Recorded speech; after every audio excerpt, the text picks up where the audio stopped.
10 సంవత్సరాలు ఏం చేసిరో చెప్పండి. ఫస్ట్ ఏం చేసిర్రు చెప్పండి. ఎన్ని ఉద్యోగాలు ఇచ్చిర్రు, ఎన్ని లక్షల మందికి ఇల్లు ఇచ్చిర్రు, ఎన్ని లక్షల మందికి రుణమాఫీ చేసిర్రు, ఎన్ని లక్షల కోట్లు రుణమాఫీ చేసిర్రు, అవన్నీ చెప్పాలి కదా.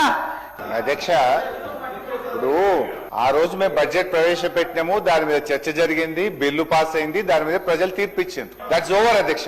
ఇప్పుడు చర్చ జరుగుతున్నది బట్టి గారు ప్రవేశపెట్టిన బడ్జెట్ మీద, డెఫినెట్ గా దాని మీద మాట్లాడతాం కదా అధ్యక్ష. మీరు మా బడ్జెట్ మీద మాట్లాడదామంటే పెట్టండి. మా బడ్జెట్ అప్పుడు మేము పెట్టినాము, మీరు మాట్లాడినరు, బడ్జెట్ పాస్ అయింది, ఓటింగ్ జరిగింది, దాని మీద ప్రజలు తీర్పు ఇచ్చిండ్రు. నవ్వు మీరు చెప్పింది కదా మేము ఇన్ని చేస్తాం అన్ని చేస్తామని చెప్పినప్పుడు ప్రధాన ప్రతిపక్షంగా ప్రజల గొంతుకై ప్రజల పక్షాన ప్రశ్నించడం మా బాధ్యత అధ్యక్ష.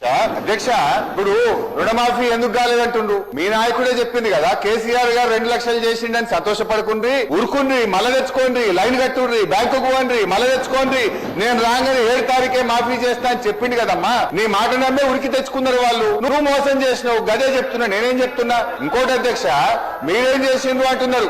నా సబ్జెక్ట్ డైవర్ట్ అవుతుందని నేను వారికి సమాధానం ఇయ్యలేక కాదు అధ్యక్ష. Every point I can answer అధ్యక్ష. ఆనాడు బీఆర్ఎస్ ప్రభుత్వం 1,62,000 ప్రభుత్వ ఉద్యోగాలు ఇచ్చింది. 95% లోకల్ రిజర్వేషన్ తెచ్చాము. రాష్ట్రపతి ఉత్తర్వులను సవరించాము.